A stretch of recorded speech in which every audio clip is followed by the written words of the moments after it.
এই ভিডিওতে প্রচারিত বক্তব্য বক্তার নিজস্ব মতামত, এর জন্য চ্যানেল কর্তৃপক্ষ কোনোভাবেই দায়ী নয়। গোহত্যা নিয়ে কড়া বিজেপি সরকার। অনুমতি ছাড়া গোহত্যা হলে জেল জরিমানা হওয়ার একেবারে কড়া নির্দেশ দিয়েছে রাজ্য সরকার, এবং সেই নির্দেশই থানায় থানায় বুঝিয়ে দেওয়া হচ্ছে এলাকার মানুষদের। আজকে আমরা দেখতে পাচ্ছি ডানকুনি থানা, এবং সেই ডানকুনি থানাতে ডানকুনি থানা এলাকার বিভিন্ন মসজিদের ইমাম, যারা বয়োজ্যেষ্ঠ মুসল্লিরা রয়েছেন, তাদের সঙ্গে আলোচনা হচ্ছে। পুলিশের শীর্ষকর্তাদের এসিপি 3 থেকে শুরু করে ডানকুনি থানার আইসি এবং অন্যান্য অফিসাররা রয়েছেন। তারা মূলত 1950 সালের যে হাইকোর্টের নির্দেশ, সেই নির্দেশ অনুসারে বর্তমান বিজেপি সরকার যে নির্দেশ দিয়েছেন কিভাবে কি করতে হবে সেই বিষয়টাই তারা কিন্তু বুঝিয়ে দিলেন। কিন্তু আপনাদের ইমাম সাহেব এবং আরও সবাইকে ডাকা হয়েছিল, কি কারণে বৈঠক বা আলোচনা হলো? আজকে একটা সমন্বয় কুরবানি নিয়ে একটা আলোচনা ছিল, যেটা আমাদের পশ্চিমবাংলার রাজ্য সরকারের তরফ থেকে যে একটা নির্দেশিকা জারি এসেছে ওয়েবসাইটে, সেইটা নিয়ে আলোচনার বিষয় আজকে ছিল। আমরা থানাকে প্রশ্ন করেছিলাম। ডানকুনি থানা আমাদেরকে এরিয়ার আমাদের মসজিদ কমিটি এবং যারা আমাদের প্রশাসনিকভাবে যারা রয়েছেন তাদেরকে সকলকেই জানিয়েছিলেন যে এখানে আজকে আমাদের কাছে একটা নির্দেশিকা জারি এসেছে। সেটা একটা সাউন্ড নিয়ে, আর একটা হচ্ছে তোমার সাউন্ডের নির্দেশিকা জারি এখনো পর্যন্ত বেরোয়নি। এনারা সেটাকে এখনো এনারা ভার্বালি বলেছেন যে এটা সাউন্ডটাকে সোলো করতে হবে, বাইরে কোনো সাউন্ড রাখা যাবে না। যেগুলো মন্দির মসজিদ এবং গির্জা যে সমস্ত যা আছে তার ভিতরে সংলগ্ন যেগুলো প্রার্থনা করতে গিয়ে যে আওয়াজটা হয় ভিতরের মধ্যে সেটা থাকবে, বাইরের আওয়াজটা রাখা যাবে না। আর কুরবানি নিয়ে যেটা আমাদের পশু হত্যা, যেটা আমাদের পশু কাটা হয়, যেটা আমাদের সেটাকে নিয়ে বলেছেন যে ওটা সার্টিফিকেট করতে হবে, লাগবে লাইসেন্স লাগবে, যা যা যা নিয়ম আছে সেই নিয়মে কাজ করতে হবে, না হলে এটা করা যাবে না। পরিষ্কারলি স্টেটলি বলেই দিয়েছেন যে এইভাবেই করতে হবে, করা যাবে নাহলে করা যাবে না। এই যে সরকারের এই যে কে কি খাবে, কে কি করবে, কে কি কোথায় ধর্ম পালন করবে, এই যে নির্দেশিকা কিভাবে দেখছেন আপনারা? দেখুন, আমরা তো আজকে বামফ্রন্টের আমলে 34 বছর আমরা জীবন জীবিকা করেছি, তাতে আমরা এরকম কোনো জিনিসেরই বাধা আমাদের কাছে আসেনি।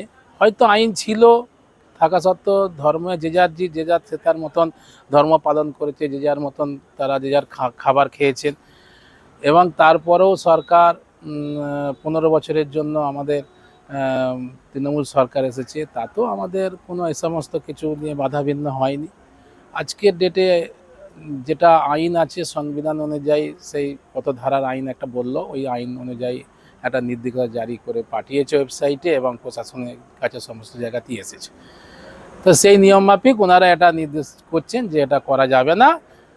তাতে করে আমাদের এরিয়ার মানুষরা, এটা নিয়ে তো আইনের ঊর্ধ্বে কেউ যেতে পারেন না, তাই মানুষ মনের মধ্যে একটা অস্বস্তিবোধ, আফসোস যে আমাদের জীবনে যেটা দেখতে হয় না সেটা আজকে আমাদেরকে দেখতে হচ্ছে। এটাই আমাদের বলার, কিছু বলার নেই। আপনারা তো 80টা সিটে রয়েছেন, বিধায়ক আপনাদের তৃণমূলের রয়েছেন, এই বিষয়টা নিয়ে আপনারা কি দলীয়ভাবে কোনো? দেখুন, এখন আলোচনা কিছু করা হয়নি, তবে আস্তে আস্তে করে যেহেতু কালকেই এটা বেরিয়েছে, সবাই সবার মতন করছে, আমাদের সব জায়গায় জানানো চলছে। এবার সেটা কিভাবে কি নেবে সেটা দেখার আছে। অ্যাকচুয়াল এগুলো হচ্ছে মেন্টালিটিটা, মন মানসিকতাটা সম্পূর্ণ ভিন্ন, ব্যবসায়িক মন মানসিকতা এদের।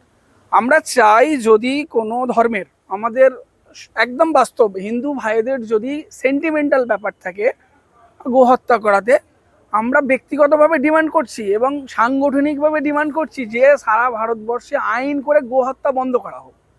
কিন্তু সেই গোহত্যাটা অফিসিয়ালভাবে হবে এবং ইম্পোর্ট হবে, এক্সপোর্ট হবে, বাইরের দেশে বাণিজ্য হবে, এই জায়গাটা আমাদের অবজেকশন। যদি হয় বাণিজ্য হয়, দেশের মানুষ কেন খেতে পারবে না? দেশের মানুষ কেন খেতে পারবে না? যদি সেন্টিমেন্টাল ব্যাপার থাকে, আবেগের ব্যাপার থাকে আমার হিন্দু ভাইদের, তাহলে আইন করে বন্ধ করা হোক সম্পূর্ণ, যেন সম্পূর্ণ গো হত্যাই বন্ধ থাকে। কোনো যে এইভাবে চলবে না, এটা এইভাবে চলবে না, চলবে না।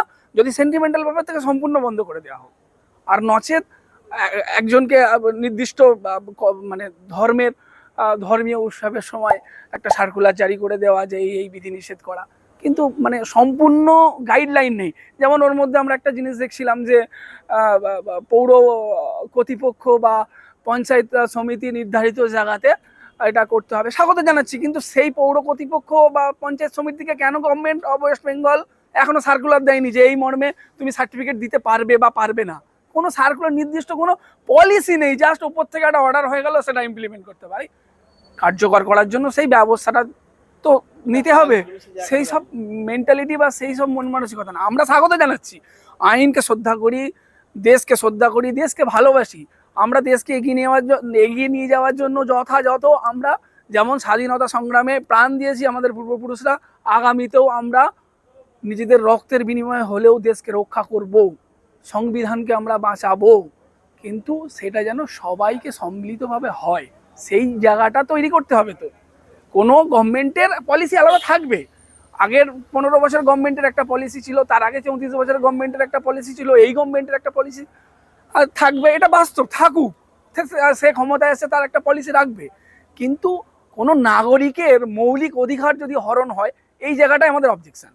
ওই জায়গাটা যাতে না হরণ হয়, সেই জায়গাটা বাস্তবায়নের জন্য মৌলিক অধিকার যাতে কোনো হরণ না হয়, তার জন্য রাজ্য, কেন্দ্র এবং সমস্ত সংস্থাদের কাছে আবেদন জানাবো, এই আর কি। আর কিছু আলোচনা এটাই হলো যে এরকম এই মাইকটাকে বলছি আস্তে করতে 65% আর মাইক আস্তে করো, দূর দূরান্ত মাইকগুলো ধরুন বন্ধ করে দিতে বলছে।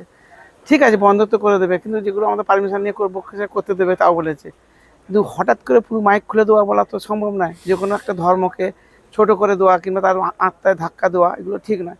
আচ্ছা, আমাদের যেমন পশু হত্যা বারণ করছে, গো হত্যা করতে বারণ করছে, যেটা গো হত্যা করবো না, এটাকে আমাদের একটা জাতীয় পশু অ্যালাউন্স করে দিই না, অন্য জায়গায় এক্সপোর্ট করার জন্য সেটা কি করছে, সেটাকে করছে আমাদের কি হালাল সার্টিফিকেট নিয়ে এসে এক্সপোর্ট করবো।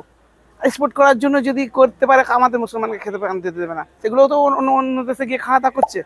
চাইছেন আপনারা? আমরা চাইছি আমাদের যেমনভাবে চলছে, এত বছর ধরুন 35 বছর 36 বছর সিপিএম চালিয়ে গেল, ঠিকঠাক চালালো, এই ধরুন তৃণমূল চালালো 15 বছর ধরে ঠিকঠাক চালালো, এখন নতুন সরকার এসে এইটাকে কোনো ধর্মকে ছোট বড় নজরে দেখবে, কাউকে ছোট করছে, কাউকে বড় করছে, এইরকমভাবে কেন হবে? জাতিবিরোধ, আমরা এত বছর সব ভাই ভাই কাঁধ মিলিয়ে চলছি, আর এখন হঠাৎ করে জাতিবিরোধ করছে কেন? এগুলো না যত হয় ওগুলো বন্ধ করার চেষ্টা করুন, কারণ কি এগুলো আমাদের আত্মায় লাগছে।